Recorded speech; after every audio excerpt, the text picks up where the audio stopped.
My name's Carmen. My brother's an addict. My brother was an addict. This morning I'm sorry, I forgot. Before I came to Al-Anon, I was a cook. I still am a cook. I'm just a different kind of cook, I guess. My brother and I we used to cook a lot together, especially when we were kids. That's when we were most closest. Food was our common ground. We wanted to open up a restaurant together. We had a name. We had a vibe, all of it. Yeah, my brother can make you feel so confident in yourself.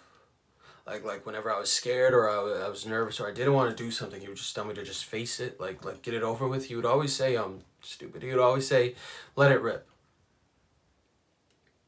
He was loud. He was hilarious.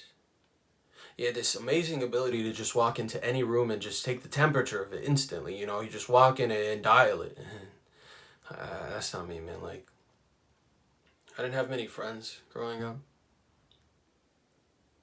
I had to stutter when I was a kid. I was just scared to speak half the time.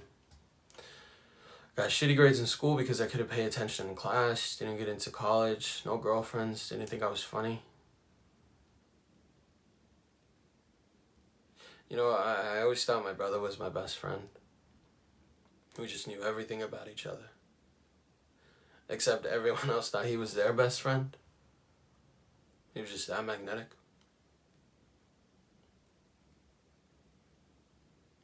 I didn't know my brother was using drugs. What does that say?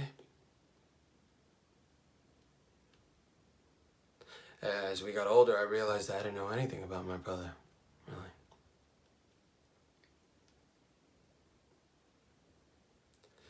A couple years ago, he stopped letting me into his restaurant. He just cut me off cold, and that hurt,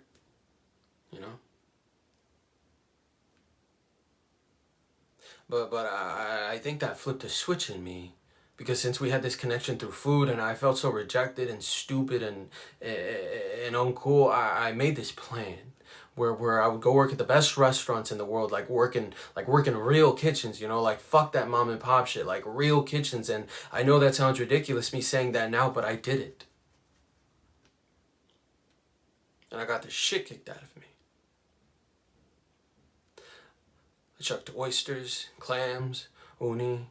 I cut myself. I had garlic and onions in my fingernails and eyes, and my skin was dry and oily at the same time, and my fingers had calluses because of the knives, and my stomach was fucked, and it was everything.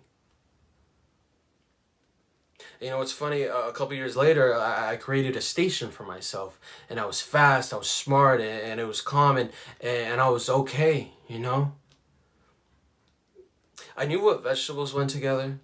Well, protein, sauces, temperatures, all that shit. And when someone new would come into the restaurant to stodge, I would look at them like competition. I would look at them like, I'm gonna smoke this motherfucker, because I could speak through food. I could communicate creatively, and it's that type of confidence. If for the very first time in my life, I felt like I was finally good at something new, and I just wanted him to see that. I want him to be like, good job.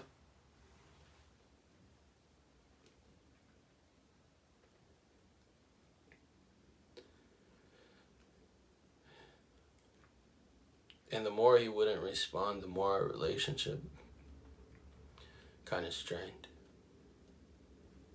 And the deeper I went into this, the better I got. And the more people I cut out, the quieter my life got. And the routine of the kitchen was just so exacting, consistent, hard, and alive, and I just lost track of time, and he died. And he left me his restaurant. And over the last couple of months, I've been trying to fix this restaurant because it's in rough shape. But I think it's clear that me trying to fix this restaurant is me trying to fix whatever was happening with my brother. It maybe fix the family, because this restaurant this restaurant means a lot to people. It means a lot to me. I just don't think it ever meant anything to him.